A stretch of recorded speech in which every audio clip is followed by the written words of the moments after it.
All right, everybody, and welcome to the 9 Years podcast. Thank you very much for downloading the show this week, the worldwide leader in AFC Wimbledon audio entertainment.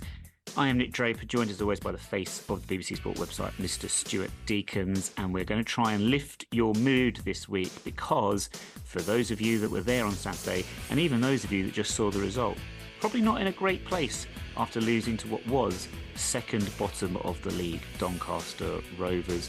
A fourth home game without a goal.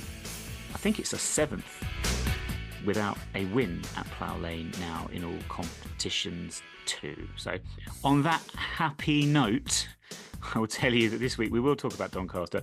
We'll talk about some transfer news because there is some positivity there with some players coming into the squad this week. Another departure since we last spoke to you touch on as well. We'll look ahead to the game with what is now second bottom of the league, Rotherham United on Saturday. Richard Osman-Foyo's House of Games, as always. We'll look around League One as well.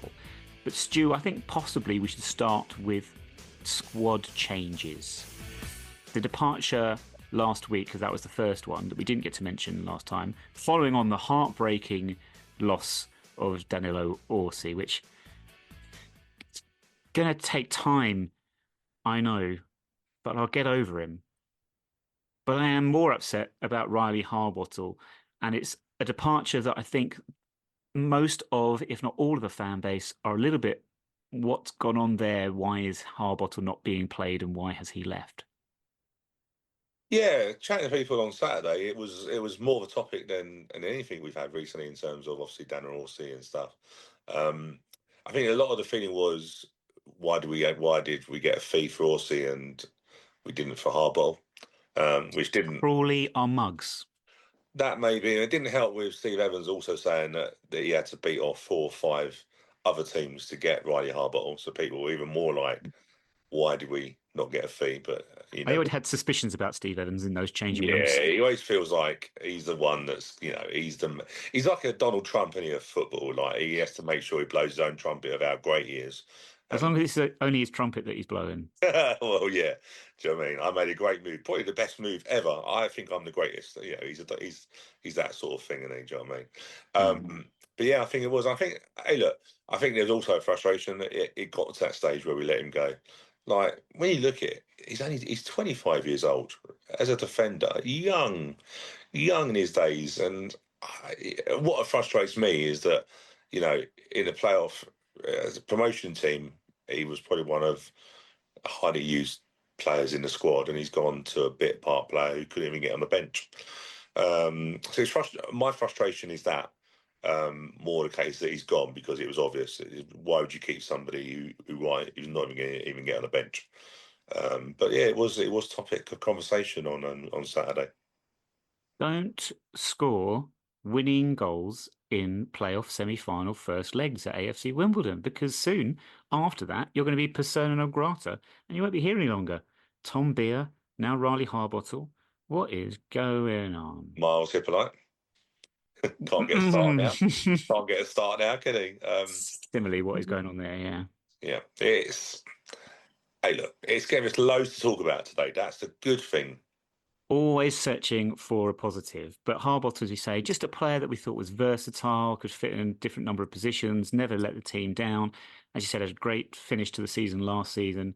I think a lot of people are disappointed he has gone. If you're talking about players that are versatile, I suppose what's come in this week are two players that you can potentially play in a few different positions. We're not exactly sure what positions they have primarily been brought in to play. But James Tilley, after his successful 6 months at Wycombe Wanderers, rejoining us until the end of the season. Zach Nelson from Luton, 20 years of age. Start with Tilley, obviously. Can we think at this point what role he will play now he's back with us? Or is it, like we say, is it that versatility and having an extra body in the squad that you can perhaps play in a different position as and when you need to? Well, yeah. So we know obviously Tilley played wing back, left wing back most of the season, right wing back when Johnny and Astra planned to shift him into different sides of the pitch. But we also know he can play left wing, he can play central midfield, play as a 10. So he's probably ideal for us in terms of he can play multiple positions. I think what worries me with Tilley is probably the lack of game time. Like, I'm just looking at what he's had 4 starts this season, but has only been in 1 match day squad in December. And that was a 13 minutes as a sub. So, and that was the FA Cup as well. So he's not been used. He's not even been on the bench. So argument is, well, he's going to be fresh. Yes, get that. The downside to that is, what game time has he had, and where does he fit in? Where does he fit into the team? But he's a player we know. He knows us. But it's one that I'm okay with. It's not earth shattering. Reserve team football would help him out, wouldn't he? Imagine if we had reserve team football where he could have been playing every week for this period of time and kept his match fitness and his match sharpness up. Just a suggestion. I'll just suggest that one to the Football League. Maybe it will happen one day. It's funny, Stu, how we played too many games. I don't know. Played too many games. Why give them more games? This is true. It's just funny that we're mentioning Wickham right now, and then your phone has just done a Wickham impression by throwing itself to the floor. No one's near it. Sadly, we are an audio podcast and people could not see that moment. Anyway, Tilley, potentially a fullback. Potentially, could you play him at fullback as well? I think he could do it if needed. Not you would choose to, but you can do if you. Yeah, you could. I never felt Tilley was a strong defender. He was a wing back, more as an attacking wing back, which are most wing backs nowadays anyway. But no, I wouldn't play him. I wouldn't play him as a left back in a 4. To be fair, Steve Seddon's made that place his own. I see him playing left midfield, but then we've just brought in Keng into that position. Unless we move Tilley over to the right, but then also we play Marcus Brown in that sort of midfield 3. So it gives us options. There's no doubt about that, and it gives us that freshness. So hopefully it goes well. Look, there were worse loan deals we could have done. But the January window is a desperate person's window, and that's where we are. Zach Nelson from Luton ostensibly joins us as an attacking midfielder. I've seen him play for Luton more in a deeper role. I've seen him play in more defensive midfield or as a pair in the holding midfield role. But I think ideally that's where he wants to play and perhaps where he is best at playing. He's filled in a few other positions. He's actually played wing back. I think he came on as a wing back against us on the opening day of the season. But yeah, 20 years of age, a lot of potential there.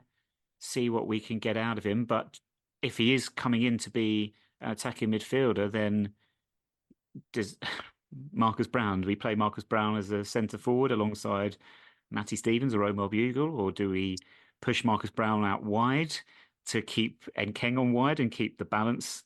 I don't know. I'm so confused, you. I'm not even sure anyone knows what's happening at the moment with. No, it's very difficult. Yeah, the shape of the team and personnel is really difficult at the moment. It feels like, look, we're not playing well. Johnny is sort of mixing players around, trying to find a formula and stuff like that. Obviously, bringing a couple of players in. The Zach Nelson one looks a decent one. He was starting up until end of September for Luton. More recently played, hasn't started a league game since end of November. But he's got decent enough minutes. He was had 8 starts for Luton, so I think it's a really good one actually, because it's a player that knows the division.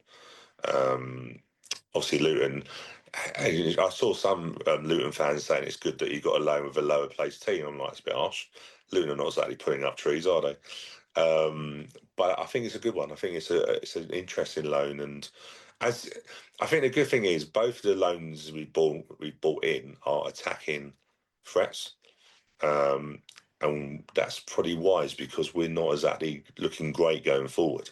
So anything can add numbers into that attacking half, I think, would be beneficial for us. We will look around the third tier in a bit, but just to mention in passing, Luton are 7th in the league at the moment. They are level on points with Huddersfield in 6th, but outside the playoffs on goal difference. But the only reason I mention it is because Huddersfield, following a defeat to Burton Albion, sacked their manager this week. And to be honest with you, that's been on the cards for quite a while because Huddersfield, if we talk about size of squads and size of budgets, they have lost 10 games this season. They've won 11. it's only because this league is so tight, really, that inconsistency has got them into the top six. It seemed to be coming a mile off, but I mean, we can talk about Huddersfield. Yeah, I never felt Lee Grant was really well liked at Huddersfield. Mm. Come with a good reputation from academy football and coaching, and I always look at it though when former goalkeepers are managers. I can't remember the last goalkeeper that I've actually felt was a decent manager. Dave Anderson. Yeah, I forgot about Sir Dave. But I always feel goalkeepers that like no one sets out to be a goalkeeper. Goalkeepers don't really chuck in goal because no one else wants to go there. So for them to become the main man as a manager feels like a little bit of a cheat code, doesn't it?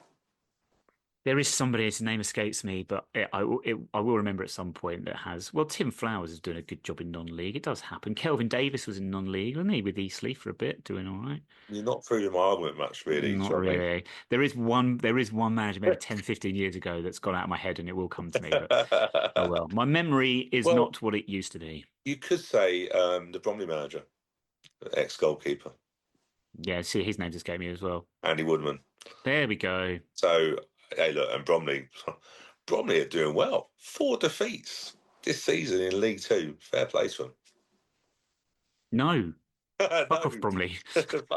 Well, the way it's going, Bromley are going to be in with League One next year. Ah, do you know what? If we do get relegated, I'll be honest, in the situation that we're in, and we'll come on to it more as we talk through the Doncaster game, if we do end up getting relegated back into the fourth tier at the end of this season, I'm going to be honest with you. We really need Bromley to not go up because that would just be embarrassing to be below Bromley in the football pyramid. What is that about? That's just ridiculous. But I could do with a certain other club, as much as I hate them and wish them nothing but failure, I could do with them swapping places with us because I cannot face playing them at this moment in time because I want to end on the memory of smashing them 3 times in the last year and a bit, not conceding against them in whatever 4 games or whatever it is. I can't see that run continuing currently for many reasons. So if we can just avoid them, that would be really handy. Ideally, we'd stay up and they would stay down. Well, as I say, negativity. Where's the negativity come from? We will be staying up, surely. Stu, we've won 1 game in 13. Now you're spoiling it. We've lost to Gateshead, who have lost every single game of football they have played since that day. Do you know what? I keep an eye on Gateshead. They were winning at Hartlepool. They were. In the week 1-0, then got a player sent off and lost 2-1. Hartlepool must have been thinking, hey, look, we can't have the shame of being the first team to lose to Gateshead since Wimbledon. We can't have that shame. And they haven't.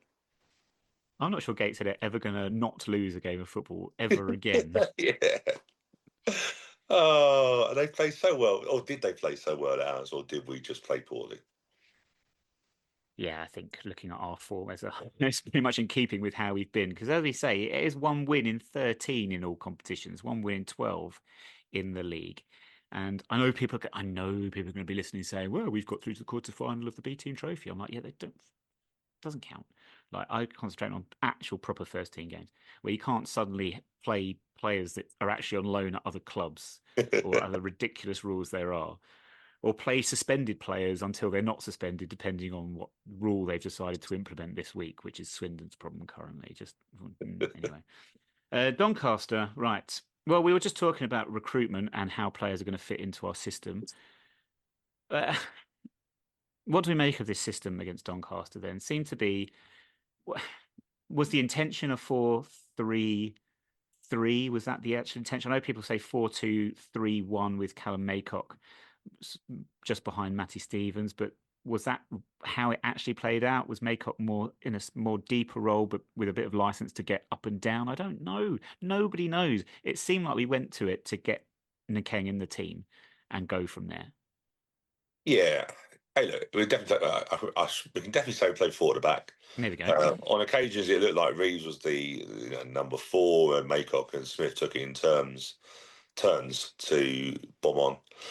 The problem is, there's a reason the formation looks so weird because we never kept the ball long enough to really get people. We gave Matty Stevens a lot of long balls to chase. I think whenever we play. My biggest concern is I just don't think we're learning how to play with Marcus Brown. He's a 10. He's a central 10. He can't play out wide. He can't do the defensive work either. You sort of have to accept that you're going to play, and that was the concern I had when we played in Ken as a start, because defensively that is naturally something that Nkeng's still working on. It's something that Marcus Brown hasn't worked on because he just doesn't chase back. And when he does, it's normally a rash tackle when he feels like he's been hard done by. However, I feel he's a match winner. 8 goals this season in all competitions. You can't not have him in the side. But it's how you play with him. And hey, look, I think the midfield's weak at the moment. Jay Reeves isn't playing well, hasn't played well for a couple of weeks. Ali Smith is just struggling with form. And all best roles will to kind of make it. I just don't think he's strong enough in that midfield. I think it needs some battle rams in that midfield area, because one thing we didn't do enough, and what Doncaster done better than us, was won the second balls. And they looked, I don't know about you, they looked so dangerous going forward. In terms of they had that, I forget his name, Adel. What's his name? Ad Larkin. They had the guy that had been on loan at Lincoln, who Doncaster got. I just felt whenever they went forward, they looked slicker and more of a purpose of how they were going to attack us, whereas we didn't really have any set play. I'd agree with you, but at the same breath, I'd also say that Doncaster looked a team that are going to still be right down there struggling. I didn't see anything particularly fantastic about them. They were just better than we were. Adelarkin, I think, at times was a bit frustrated. I don't think he was impacting the game. I think he would have liked to. But we said last week, fantastic in the league below. We've seen it with Doncaster in previous seasons. We've seen it with Salford last season. But maybe that's more of his level where he's more comfortable at. Maybe. I just felt they had legs and they had size as well. Like they had size, yeah. They were a big team. Yeah. When Nathan Bishop done that great save from the hit the crossbar, that was a move involving most of their front 4 players. And then don't forget they hit the post after that as well. So in terms of chances, they had the better chances. And typically, as we get onto the goal later, the goal was a scruffy goal. If I looked at the sides and I got to a stage where I felt like if anyone's going to score, it's going to be them, especially with the subs they bought on with Billy Sharp and Brendan Hanlon. That was, again, as we've said before, the squad strength sometimes in his hacking areas is a lot better than ours. I agree with you in the sense of, I think in the central area they were much bigger and stronger than us. And you say they were winning their battles in the midfield. Centre halves, big, strong, commanding, but again, perhaps we make it easy for these teams in the way we go about things, and especially Matty Stevens he scores goals with his head, but he's not someone that you can play a long ball into and try and work from there, really. So we have a number of problems to look into. Nathan Bishop, yes, they hit the post, but 2 other saves from him, really, really top saves. He got awarded the man of the match for them. And yes, we know what's coming, but let's just for the moment look at the saves. You can't argue come the end of it, Doncaster were deserved winners. Yeah. Well, yeah, let's not forget, obviously, we went down to 10 men as well, with Joe Lewis being sent off. And that was annoying because he picked up I feel Joe Lewis has picked up so many silly bookings this year. Normally, for things, he's getting booked a lot for verbals and stuff like that, which I think is more of a frustration with him on how he's stop-start this season. But he got booked in the second half for a foul on Billy Sharp on the halfway line. Did he need to foul him? And then I felt he had to make the foul because it was a dangerous attack. But of course, he's a second foul, and he's got a red card for it. And then from then, they sensed it. You felt like they sensed that they could get something, and they were just chucking everything in the box. Got a few corners, set play. I didn't think they were great from set plays, but then, like I say, a lofted ball. And hey, look, you can pick the whole. You can moan about the goalkeeper as much as you can, but I also feel like we should be blocking off people getting anywhere near our goalkeeper. I think there's a few things you can look at and go, it's sloppy. I'm not sure. Yeah, there's a few things there just to go through. Should we just do them chronologically? I know we skipped around a bit. Let's start with the sending off. Yes, I think it's his second red card this season. I think it was at Bolton, wasn't he, when he got 2 That's bookings. Right. And as you say, sort of daft bookings. The first one, Billy Sharp on the halfway line. Yeah, okay. No one is going to think any different. I still feel it's a little bit unlucky in the sense that Billy Sharp takes he goes to turn on the halfway line, and Joe does take him out, but the touch that Chubb takes the ball way away from him. Do you know what I mean? The ball is gone. Yeah, but and also it started. We were saying this. We were saying this watching it. It felt like the referee his tolerance for fouls was non-existent in the first Yeah, half. it's very low. Hardly any bookings and stuff like that, and then went through a stage in the second half, which we've seen a lot, where an average foul was getting a booking, Mm, and it felt like Joe Lewis picked up that when the referee was going through his little bit of shit. I better start booking players now because it's getting a little bit, mm. outside of it. So, but I think also Billy Sharp knew he was coming.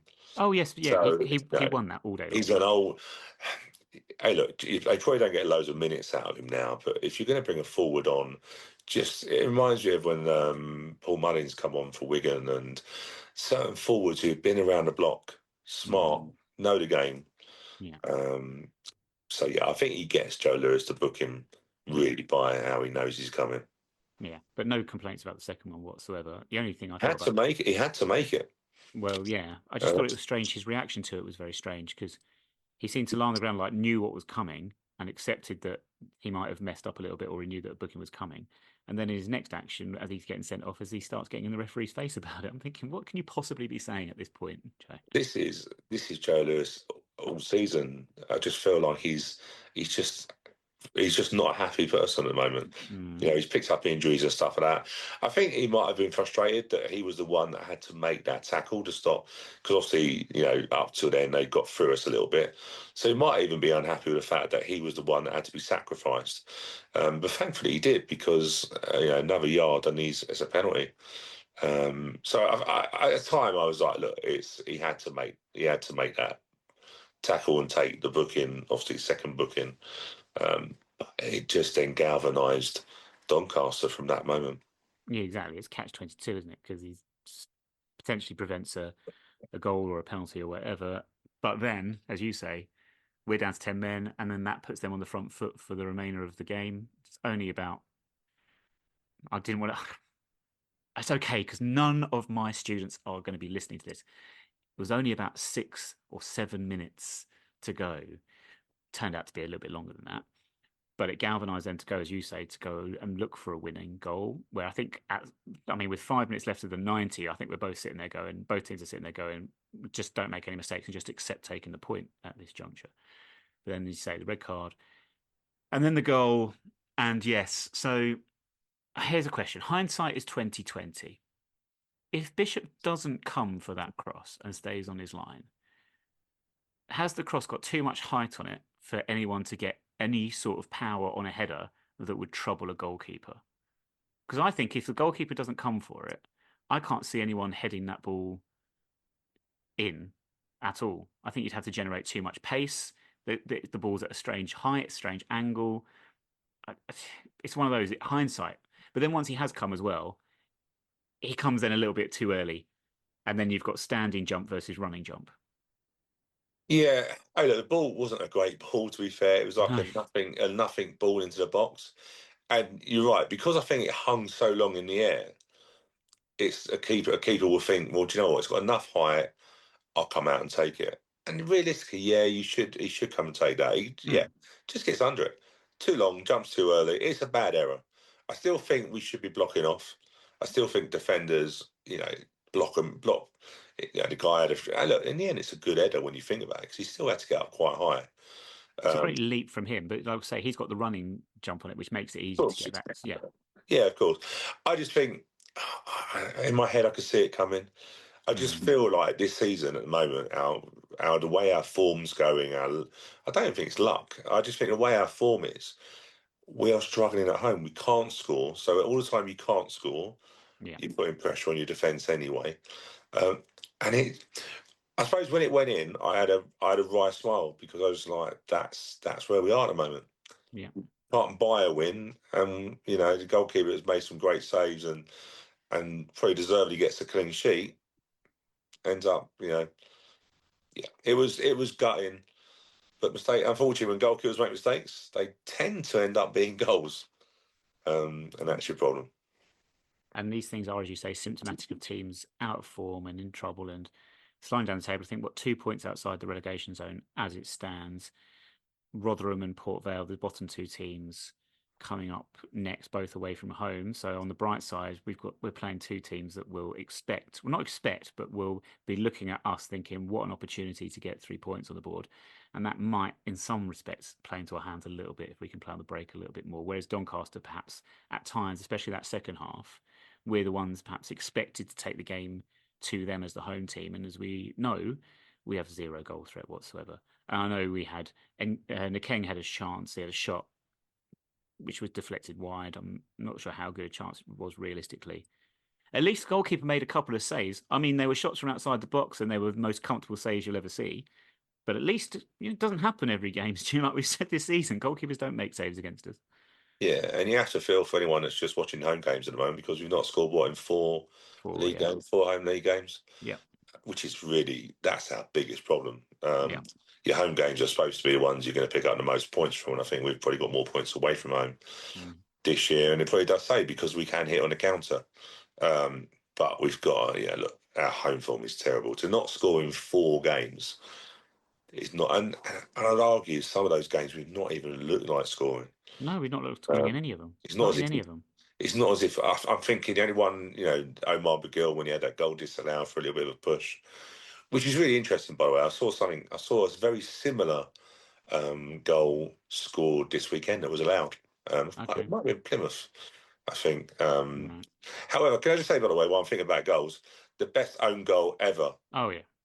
Was a Stockport one, by the way, wasn't it? It was hit the arse. I felt sorry for the defender. Got hit on the arse, goes flying in the goal. And also, to be fair, that was Stockport Rotherham, who we're going to come on to the review of Rotherham, but Rotherham could have easily picked up a draw against Stock County as well. But I think that's where my worry is. I just don't, you've got to talk about Ken getting his start in. Great to get his start. Looked really lively. Looks one-on-one. Yeah, really, really exciting. We have to learn how to get him involved in the game more. Yeah. That's our challenge. We need to be able to get him one-on-one with defenders. Defenders, of course, not going to want to leave him one-on-one, but there is definitely a threat there. However, saying that, I don't want him to start against Rotherham. I think it needs experienced heads, and he would be great coming off the bench.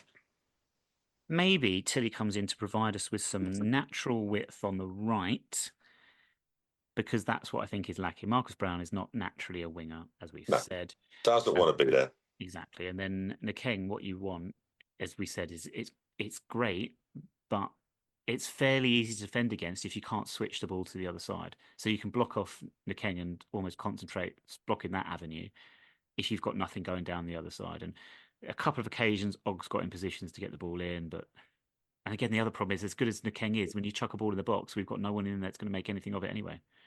No, and do you know what? I think we've just got to be realistic with Nkeng. It's great. He's a talented lad. I personally wouldn't have started him. That's just my personal opinion. But I think we need to remember that this kid was nowhere near the first team squad until we had a flu bug away at Exeter. Yeah. When he got on the pitch. And look, do you know what? He's taken his chances really well. But I just worry that I feel like the reason we're so excited by him is because the lack of excitement we've had in terms of scoring goals. We're just not scoring goals. So I think, but we need to be sensible with him. I think he's more of an impact. But boy, one-on-one, very, very exciting. But as we know, there's more to the game than that. Are our set pieces poor, or is it because we have no one that can really challenge effectively in the air? We've got 2 big lumps at the back in terms of Lewis and Jono, who had scored up at Doncaster earlier in the season. So and Huddersfield, so I'm not too sure. Probably a bit of both. But we're not. Obviously we've got Steve Seddon and Jake Reeves, who are normally our set plays. We've got Miles Hippolyte with a long throw, which is a set play nowadays, although I don't think it's as threatening. But I just think all round, we're not.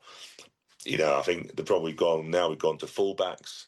Ogundir is not a right back that's going to get you forward up the pitch. I wouldn't have moved to a 4. I'll be truthful. I think a 3 is better for us. But it looks now with the signings we've got, we're going to play a 4. And that is my biggest concern at the moment. Man, I'm just thinking because Rotherham, you couldn't play a back three anyway, because then you'd have to play Bauer, Johnson, and Oggs as your three centre halves. And if anything happens to one of those, then you've got no replacement in there, and you have to go to a four anyway. Unless you think you can play Seddon at centre half, maybe as a filler you can. I don't know. You can get away with it, but then I wouldn't play Tilley as Yeah. a left back. Yeah. So yeah, lots of problems, lots of things to contemplate. The last thing about the Doncaster game I want to touch on, Stu, refereeing decisions that we've sort of looked at already, but there's a couple because people are talking about it a lot, and I think I'm possibly going to annoy a lot of people here when I say, first of all, because Johnny Jackson mentioned it post-match, red card for, who was it? Was it Senior? Yeah, it was the left back, wasn't it? On Marcus Brown. And the tackle centre of the pitch. Didn't even think it was a foul. Didn't even think it was a foul. It was down the other end from where I was. It looked a very physical, full-blooded tackle. Yeah. I could only go by the reaction of players around, the women of players around who looked like we don't tend to get too excited unless we need to. But I couldn't tell whether it was a red card. By all accounts, it looked like the referee was putting his hand in his back pocket and then changed his mind. But referees can change their mind if they don't make a snap decision. I just didn't think it was. I thought you got the ball and it was fine. But if Marcus Brown gets a bit of a knock, sometimes that happens when a player makes a tackle and wins the ball. It was fine. Yeah. But, no, I didn't think the referee was. I thought the referee let a lot go in the first half, but sometimes that can be good. You and I are the first to moan if it's a stop-start. Yeah. But he then did get card happy in the second half, which tends to happen. But I didn't think he was that bad, the ref. Marcus Brown later involved when he's waved back onto the pitch, and then the referee stops play to start with a drop ball. Again, I'm just going to say what I've said else in other places. If that's at the other end, we are expecting the referee to stop play because it's clearly a situation that's developed that's given a player an unfair advantage. Yes, it might not be in the rule book, but he applied common sense in that situation. And all I've heard ever since being a football fan of any knowledge, whatever, is people say, we just want referees to use common sense. Well, he used common sense because it was, come on, like, if that was against us, we'd be like, you've literally just waved a player on at the exact moment to put him in on goal. Like, come on, you can't do that. It's difficult, isn't it? Because initially, when I saw it, I saw him come on and run the ball, and like, oh no, you can't do that. My first reaction was that. Yeah. However, when I sort of heard bits and pieces, the fourth official was the one that chucked him on. So there has been a breakdown. I suppose legally, if you look at the laws of the game, the fourth official is allowed the player to come back on. It's just about we've chucked it down outside and gone through. Yeah. I think what made it a little bit not worse was then the referee done a drop ball and gave us possession, which sort of acknowledges there's a mistake been made. Yeah. But I think you're right. I think if that's against us, I'd have been like, that is terrible. But, sometimes you think, can we just have a little bit of luck? But hey, look, there's no guarantee we'd have scored from there. So it was a strange decision, but I think the fourth official was the one the more at fault for allowing him to go back on the pitch. With a little bit of luck, we'll make it through the night. Is there anything else you would like to mention about Doncaster? Or should we look? Just the fact of Omar and Miles on the bench is just confusing for me. When you've got, and I suppose that the frustration was bringing Hackford on for Stevens. Yeah. I understand Stevens isn't playing. He needs to be edged back into the game, but why Omar didn't come on, and then when Omar does come off, we take off and Ken can get a ball in the box. It's a few concerns I've got in terms of our personnel being picked and that, because in my opinion, Miles walks into that team, and Omar.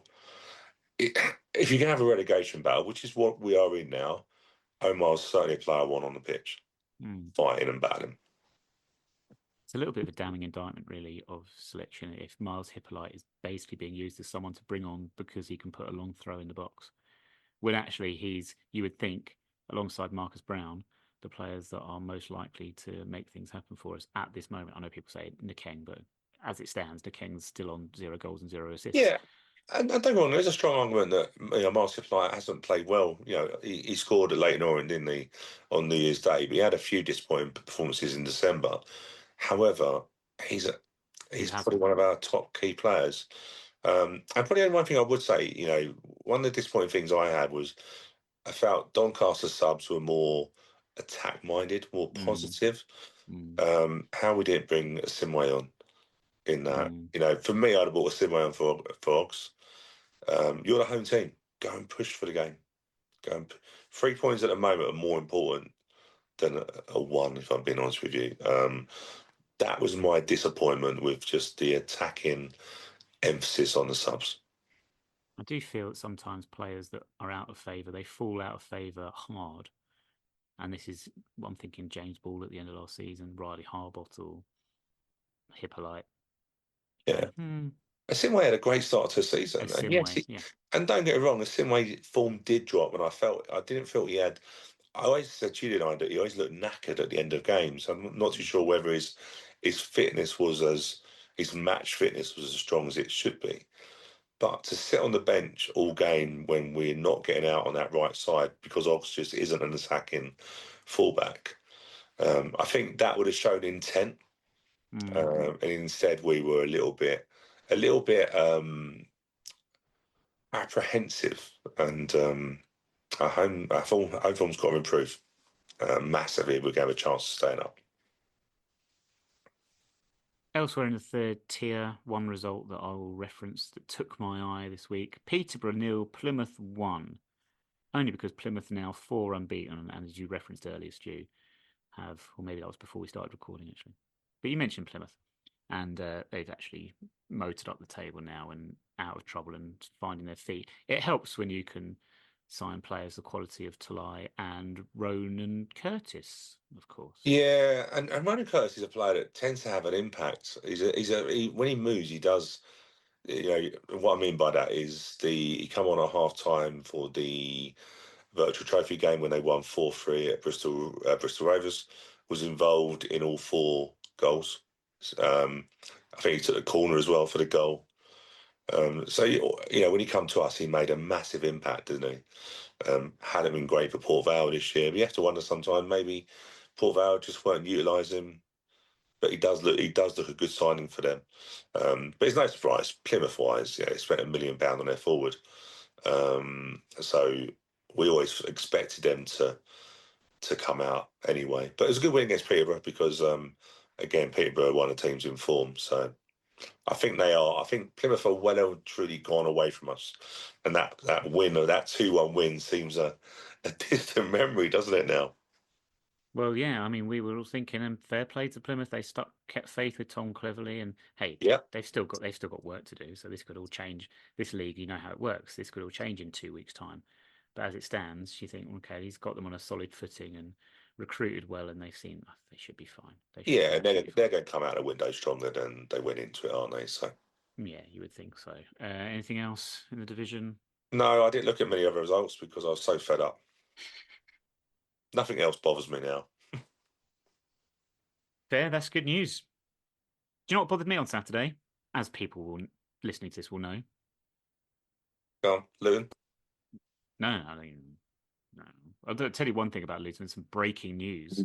They have let Ethan Archer go on loan to Port Vale. So, well, thank you, Luton, for doing that. You gave us a leg up by giving one of your players, and they've done that to Port Vale. Thank you very much. Yeah. It looks like Luton are shipping out quite a few squad players at the minute. Joe Gabodi's just gone to Woking, for example, as well. So Zach Nelson, and Wilshire's going to want to make that team his own, and I'm sure he's going to have some funds available in the window. 100%. They still got Hamady to come back at some point. But yes, back in training, which is nice to see. Who knows for how long? But anyway, no, the thing that annoyed me on Saturday, programs. Because I could not find one to buy. Because apparently card readers, all I'm going to say on this one, Stu, card readers went down. This affected one of the bars as well at Plough Lane. I think one of the bars had to shut because they couldn't take card payments. Yeah, the Speedway bar behind the South Stand had to.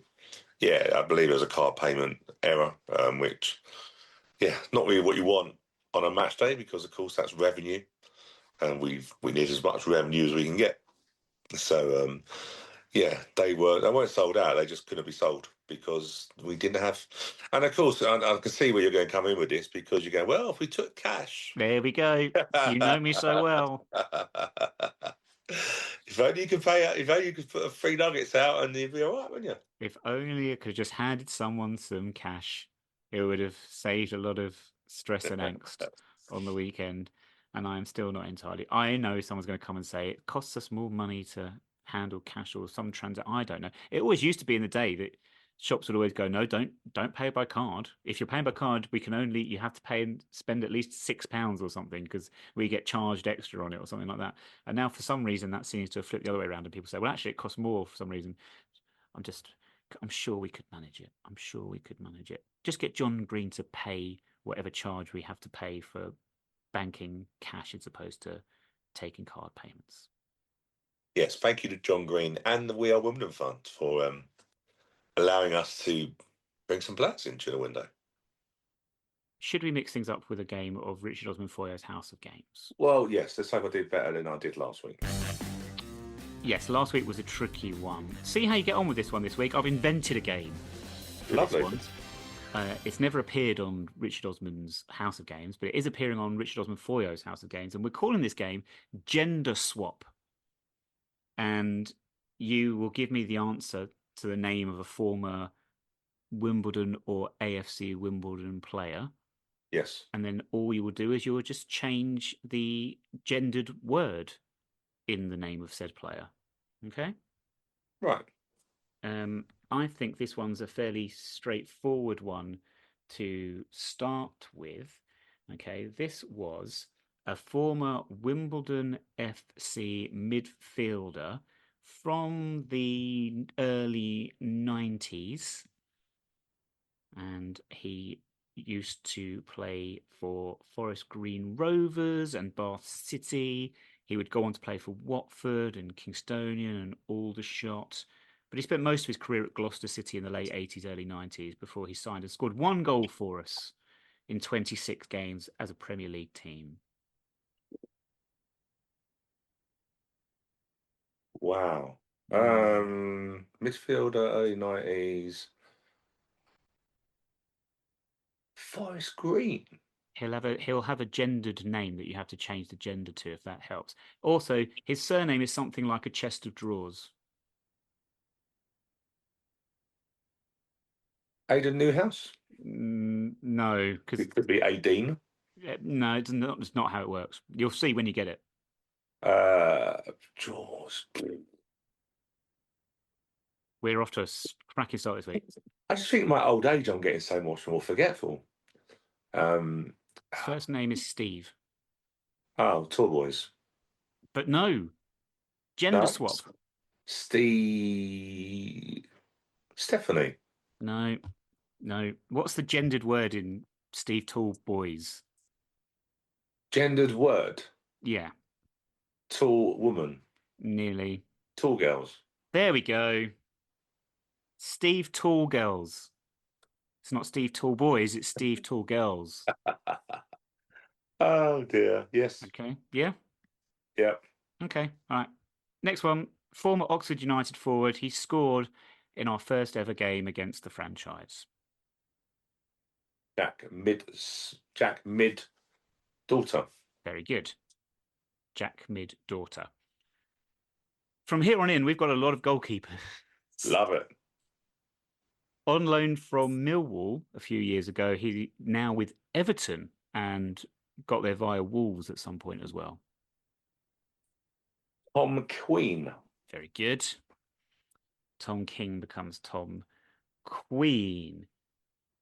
These ones are trickier. Love it. We've mentioned him already. Playoff first leg goal scorer versus playoff semi-final first leg goal scorer versus Accrington Stanley. Tom Vodka? It's opposite in a way, I guess. But no, it's the first name has to change. Think of cats. Tom something beer. Tom Cat Tomboy Girl. I don't think this one's as well known, to be honest with you. No, I'm a No, bit. No, I don't know this one. no, it's not a tomcat. It's a molly cat, so it's a molly beer. Molly, Molly, Molly, Molly, Molly, Yes, molly beer. Molly beer. Cool. Fatter women or fatter men in this game. More Right. beer. Yeah, Two more. Former Bournemouth and Arsenal goalkeeper now plays for Newcastle. yeah. Alex ran. Alex. Alex. Alex. Alex. Where have I got Who the Alex? hell is Alex? Alex. Where have I got? Ramsdale. What am I changing? His first or second name? A part of his second name. Ram. Hmm. What's a female Female sheep. goat? No. It's a female ram. You'll know it. You will know it once I say it. I'm not very good at animals. And that's the That's a trailer. great, that's a great one, isn't it? Don't really do well with animals. Highlight of the week. I don't know. No, I don't know this one. No, it's Aaron Usedale. Yeah. Yeah. Just call it an animal. Yeah, fair enough. Last one. Again, another goalkeeper. Nice and straightforward, this one. On loan goalkeeper from Crystal Palace, who is now with Barnsley. Good woman. No, you bigot. It's Owen, good player. Come on, you got to get this right. Oh dear, good player. Yeah, no, Owen, good woman, of course, of course. No one would ever substitute the word man for the word player. It's nonsensical and pointless. Who would do that? Silliness. Right, Rotherham United away on Saturday. I've already decided, Stu, that I'm not going to pay attention to this game because I can't be dealing with the stress and the angst of it. I am going to shut myself away. I might go and see Hamnet and lock myself away in the cinema for a couple of hours. I will see what the team is, and then I will have no idea what happens until I leave the cinema and check my phone to see the full-time result. And then I can avoid all the potential highs and most likely lows of playing a team currently on a run of 10 games without a win, 7 consecutive defeats in the league. Yeah, I did look at the stat wise. Difficult one, isn't it? Because we look at Rotherham. To be fair, the teams they played during that 7 defeats, they had quite a tough Huddersfield and in teams like Peterborough, I think Plymouth were in that as well. So they have played teams on form, but yeah, there's no doubting. I love my what's the word? My table that I use for relative form, which sort of tells you the last 8 in relative to their season form, and Rotherham are the team that's basically dropped the most. So in terms of they've had an 86% drop in their points per game in their last 8 compared to the whole season. And their points per game is, believe it or not, 0.13 points in their last 8 league games. But the problem is the team that's had the second worst drop in points is us with a 49% drop. We've gone from 1.24 points per game to 0.63. So on paper, it might be a 0-0 draw. But they do have goals, don't they? Is it Nombe? Yeah, Nombe, yeah. Scored. He's been back 3 games, got a goal a game. Looked dangerous. He's missed quite a bit of their season as well. So for them, probably really important he's come back and scoring goals. I suppose you could argue that you've got Matty Stevens also, but hasn't unfortunately hit a net. But when we started the season, you'd have looked at this game and gone, Rotherham's tough. Obviously, we've beaten them at home already. Rotherham normally are the yo-yo team between the Championship and League One. So to see them in such trouble is strange. But however, they've had a very weak transfer window like we have. Only one player in, Harry Gray from Leeds United, the brother of the other Gray. What's the other Gray in Tottenham? I've got his name now. Don't ask me. But the Gray brothers, they're loved up at Leeds. Getting a bit old now, but it's a tough game. But do you know what? If we don't get anything, it's a big worry. Well, funny you should say that, Stu, because given that this is a clash of a team winless in 10 on the run of 7 consecutive defeats in the league versus a team with 1 win in 12 in the league, I am going to say that this game has got draw written all over it. We shall see. You mentioned Sam Nombe there. He did score in that game against Stockport that you mentioned earlier last week. Matt Hamshaw is still in charge there. He's only been in charge since March last year. He took over from the aforementioned Steve Evans, but they are second from bottom and 5 points. You have to wonder how long he's got there. However, exactly. Knowing Steve Evans as we do, Steve Evans doesn't stay anywhere that hasn't got any money. So you do wonder whether Rotherham, their transfer window activity has been really, worse than us. So it does make you wonder whether they've tightened their budget slightly. But you think he'd be under pressure. I think it's a dangerous game. I really do. I think how we set up, my preference would be to go with 3 at the back, if I'm being truthful, just because I think if you keep a clean sheet, you've got more of a chance of winning a game, and we can't keep clean sheets. But yeah, this game worries me. It's a massive 6 point when you think about it in terms of what are they 7 points behind? We're 7 points behind us. Yeah, we're only 2 points out of the relegation zone now, and we are tumbling like nothing I've seen before. So, do you know what we're tumbling like? Do you know what we're tumbling like? We're tumbling like Louis Boamorte at Craven Cottage in the year 2001 to deny us a famous victory and ruin Fulham's championship celebrations. And yes, I'm still bitter about this to this very day. I found Louis Boamorte's dive on YouTube and I showed it to my dad because he is still a Fulham. He's primarily a Fulham fan. I mean, he's a Wimbledon fan now, really. But on that day, he was in the Fulham end. He dived. He just fell over thin air. I am still fuming about it. What a cheat. And then when he scores the penalty, celebration. What does he do? Oh, he does a dive for the celebration. And he used to play for Arsenal, so I don't like him anyway for that reason. So, I'm sensing his vibes. You don't really like him too much. I've got very angry very quickly. Just thinking about it. Yeah, never mind. It's like I say, 2 points away from the bottom 4. Don't really want to encourage Rotherham to get any closer to us. If you look at the moment, Port Vale, 18 points. They're 6 points away from anybody close to them. They're 6 points away from Rotherham. So do you know what? I know we're going to go on to the fixtures that interest us. There's a lot of 6-pointers. I've just realised around us. It's quite a big weekend for the probably the bottom 8, I reckon.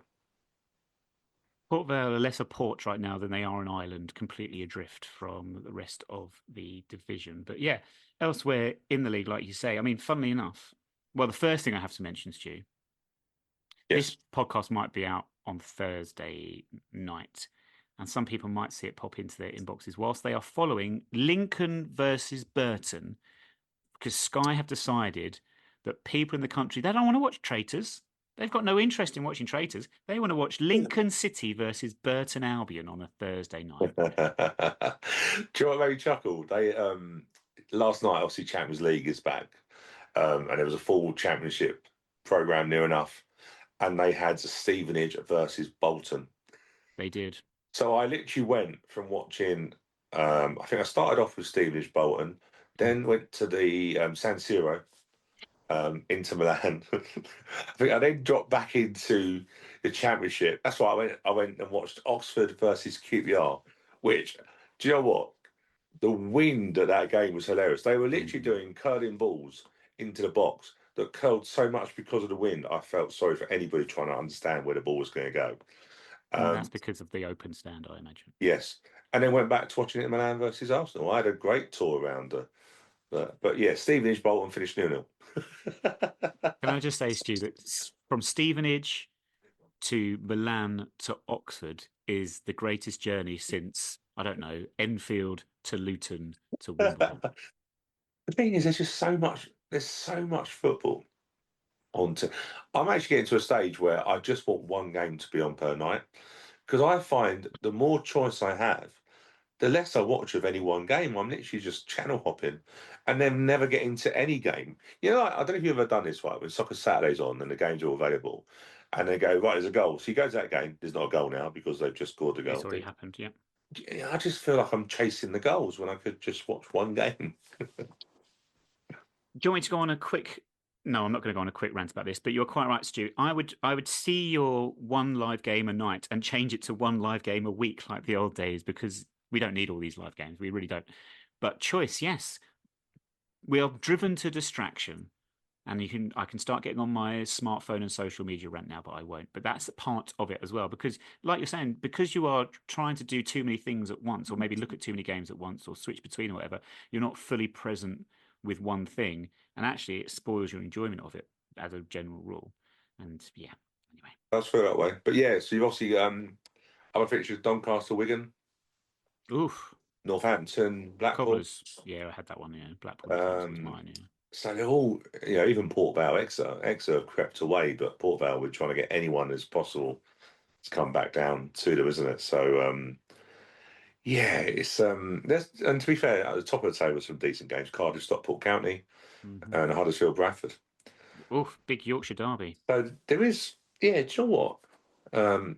There is, and even Plymouth Luton, which would have been a championship fixture not so long ago. Yeah.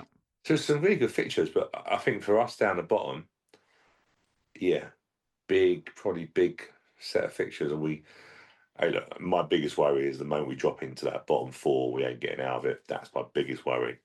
Now, Stu, you had a go at me earlier for being negative. Where's this negativity come from? But yeah, I agree with you wholeheartedly. 1 Yeah, 1 win in 13.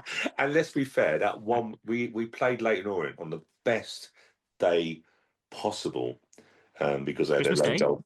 Well, yes, true. They had their lone goalkeeper to go back the day before. Had 3 loanees, couldn't get in. Sure, if we're ever going to pick a day to play a team that's shit or got no players, we've done well. So thankfully, we got those points for that day. In amongst the craziness of modern football, Rotherham versus Wimbledon being played in New York is absolutely insane. Nevertheless, if you are heading off to the New York City Stadium, I think it's just the New York Stadium in fairness. Yes. On Saturday, then good luck. I have done that trip. Funnily enough, I remember going there just before lockdown, so 6 years ago nearly, and it was a very wet day in Yorkshire, and it looks like it's going to be the same again. So maybe we'll get a point like we did that day, but maybe, Stu, we shall wear blue because blue doesn't clash with red. And on that note, do not worry, listeners, I have not forgotten Doncaster Rovers. You just made the list! And we haven't even mentioned the abominable kit that they actually did wear. That was a great kit. That was breathtaking. Have you? Well, that breathtaking, yes, I will give you that one. The fact that they managed to get green and pink together and then had a green sash on, it was just we were commenting. The funny thing that we found, right, was they had an amazing kit, and their goalkeeper had a bog standard off the shelf green plain kit. Yeah, it's true actually. Yeah, I hadn't even thought about that, to be fair. Can I just say, I was just watching some highlights from the Championship, and I had to notice that West Bromwich Albion versus Norwich. West Bromwich Albion play in white and blue stripes. There should be no reason why Norwich can't wear the yellow kit, you'd think. Oh, God, what were they wearing? No, they wore a purple away kit. Against a team that play in blue and white. White and blue stripes. Really, Norwich should never really have to wear.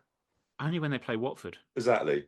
So it felt to me like a decision that they wore it because they never get a chance to wear it if they don't start wearing it at some point.